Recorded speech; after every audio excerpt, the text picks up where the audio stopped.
በስልጣን ላይ ያለው መንግስት በተከፋፈሉ ተቀናቃኞች መደሰት ማቆም አለበት ሲል አዲስ ስታንዳርድ አሳሰበም። በአጭር ጊዜ ጦርነት ዘላቂ መፍትሄ ይመጣል ብሎ ማመን እጅግ ጥንታዊና አደገኛ ከሆኑ የተሳሳቱ የሰው ልጆች አመለካከት መካከሎች አንዱ ነው ሲል ሮበርት ሊንድ የተናገረውን ጥቅስ አዲስ ስታንዳርድ ለመግቢያነት ተጠቅሞ በአውሮፓ ጦርነቶች ያስከተሉትን ውድመት ተከትሎ ሮበርት ሊንድ ከ100 ዓመታት በፊት የሰጠው የማስጠንቀቂያ ዛሬ ኢትዮጵያ ላለችበት ሁኔታ ጠቃሚ መልእክት ነው ይላል።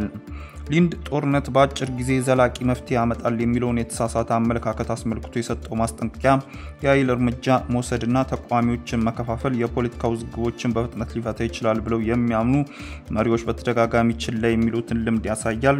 ከአደገኛው የዓለም ጦርነት አንስቶ እስከ ቪየትናም፣ አፍጋኒስታን፣ የመን፣ ሶሪያና ሊቢያ ድረስ ያለው ታሪክም ጦርነትን በአጭር ጊዜ ዘላቂ መፍትሄ ያመጣል የሚለው የተሳሳተ አመለካከት ከፍተኛ የሆነ ሰብአዊ መከራን፣ የረጅም ጊዜ አለመረጋጋትን እና ብዙ ጊዜ የሀገር መፍረስን እንደሚያስከትል አመላክቷል ይላል።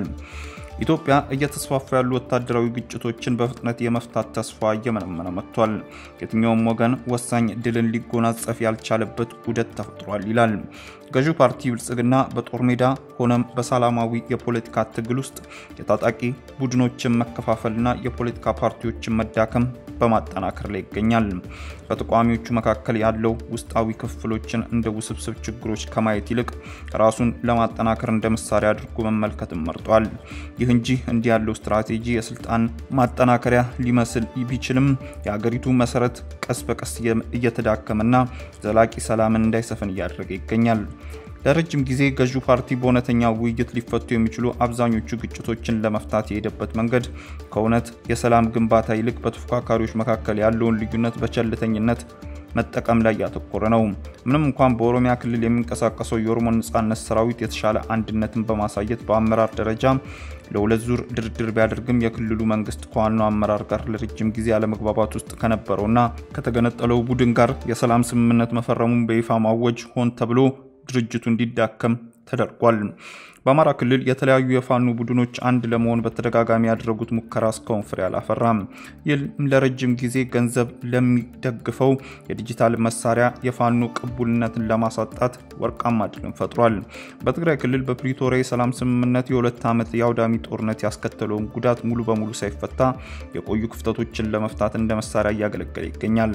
በጋምቤላ በቤንሻንጉል ጉሙዝ ክልሎች ደግሞ የመንግስት ድክመትን የመኖር ሁኔታን እየተባባሱ የመጡ የአካባቢ ግጭቶች በክልሎቹ ሰፊ አለመረጋጋት የመቀስቀስ ስጋትን ደቅነዋል።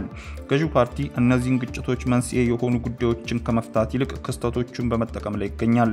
የፋኖ ድክመቶችን በመጠቀም ወይንም በህወሓት ላይ በቀጥታ በማባባስ አስተዋጽኦ በማድረግ አለመተማመን ተጨማሪ መከፋፈልን እያጠናከረ ነው። ይህ ደግሞ ለኢትዮጵያ እጅግ አሳሳቢ ሲሆን የተሞከረና የከሸፈ እንዲሁም በዘላቂ ሰላም የሚገኝበትም መሰረትን የሚያዳክም ነው። የተከፋፈሉ ተቀናቃኞችን መቀበል ለምን አደገኛ ሆነ? ከፖለቲካ የተቃዋሚ ፓርቲዎች በበለጠ የታጣቂ ቡድኖች ክፍፍል መስፋፋት እጅግ አሳሳቢ አደጋን ይፈጥራሉ። አሁን ላይ ተወዳዳሪ አጀንዳዎችና ስልጣን ያላቸው እንዲሁም ራሳቸውን ችለው የሚንቀሳቀሱ ሚሊሻዎች እየተበረከቱ በመጡባቸው ሁኔታዎች እየተመላከቱ ባለበት በዚህ ሁኔታ ይህም በእያንዳንዱ ቀን የሚፈጠሩ ግጭቶችን ለመፍታትና በድርድር ለመፍታት ከባድ እንዲሆን ያደረገው ይገኛል።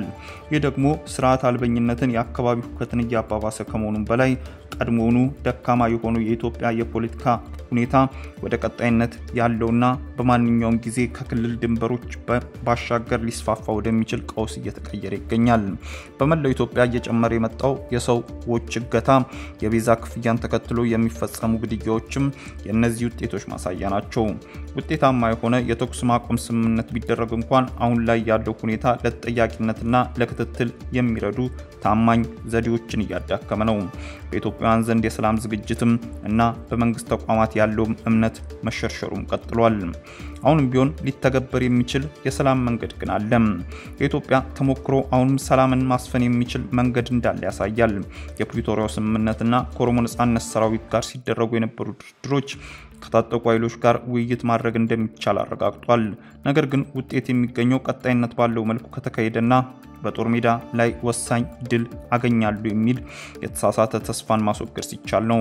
የዓለም አቀፍ ተዋንያኖች ገዢው ፓርቲ ያልተፈቱ ድርድሮችን ያላቸውን ውስብስብነት እንዲጋፈጥ ጫና ሊያደርጉበት ይገባል። ነገር ግን የተገነጠሉ ታጣቂ ቡድኖችን ከመወደስ ወይንም የአጭር ጊዜ ስምምነቶችን ከመፈለግ መቆጠብ ይኖርበታል። የውጭ ድጋፍ አካታችነትን፣ ተጠያቂነትና ቁርጠኝነትን ወደ ተጨባጭ ተጽዕኖ መቀየር ላይ ማተኮር አለበት። ከሁሉም በላይ ዓለም አቀፍ ማህበረሰብ ብልጽግና ፓርቲ እየተከተለ ያለውን ከፋፍሎ የመግዛት አደገኛ አካሄድን መገንዘብና በምትኩም ዘላቂ ሰላምን የሚገነቡ የጋራ ስትራቴጂዎችን መደገፍ ይኖርበታል። አሁን ያለው ሁኔታ ምንም ያህል ያጨለመ ቢመስልም የኢትዮጵያ ተስፋ ግን ተስፋ ለመቁረጥ ጊዜው ገና ነው ይለናል። በተለየ ስትራቴጂ ሰላምን ማሳካት ይቻላል። ገዢው ፓርቲ የፕሪቶሪያን ስምምነት ሙሉ በሙሉ በመተግበር እውነተኛ የተግባር ምሳሌ በመሆን ከኦሮሞ ነጻነት ሰራዊት ጋር ድርድር ማስጀመርና መቀጠልና የተለያዩ የፋኖ ቡድኖች ጋር የጋራ መግባባት ላይ እንዲደርሱ ማበረታታት ይቻላል። ነገር ግን ይህ አካሄድ በጦርነት ማሳካት ይቻላል የሚል የተሳሳተ አመለካከትና ከፍተኛ የሚዲያ ዘመቻ በመተው መሬት ላይ ያሉ እውነታዎችን በንቃት መገንዘብን ይጠይቃል። ይህን ካደረገ መንግስት እምነትና ቅቡልነትን እንደገና መገንባት አዲስ አካባቢያዊ ሁከቶችን በመላ ሀገሪቱ ወደ መጠነ ሰፊ ቀውሶች እንዳይቀየሩ መከላከል ያስችላል። በተቋሚ ቡድኖች መካከል ያለው ውስጣዊ ክፍፍል መፈታት እንዳለበት ተግዳሮት እስካልታየ ድረስ የኢትዮጵያን ሰላም ማረጋገጥ ከባድ ሆኖ ይቀጥላል። ጦርነት በአጭር ጊዜ መፍትሄ ያመጣል የሚለው አመለካከት ከሰው ልጆች አደገኛ ስህተቶች ውስጥ አንዱ ነው።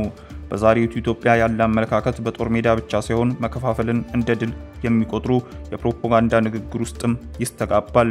ሁለቱም መንገዶች እኩል አደገኛ ናቸው። ዘላቂ ሰላም ደግሞ ሁሉንም ማስወገድና በመቆጠብ መርሆች መሰረት እርምጃ መውሰድን ይጠይቃል። ከዚህ ውጭ የሚደረግ ማንኛውም ነገር ግን ኢትዮጵያን ወደ ገደል ማምራቱን ይቀጥላል። ውድ ተመልካቾቻችን በዕለታዊው የዛሬ ውሎ ፕሮግራማችን ይዘንላችሁ የቀረብናቸው ዋና ዋና መረጃዎች እነዚህ ነበሩ። ከፕሮግራሙ ጋር አብሬያችሁ ቆይታ ያደረኩት እኔ አብዲስ አደፋር ነበርኩ። ከሌሎች የኬሎ ሚዲያ ፕሮግራሞች ጋር መልካም ቆይታ።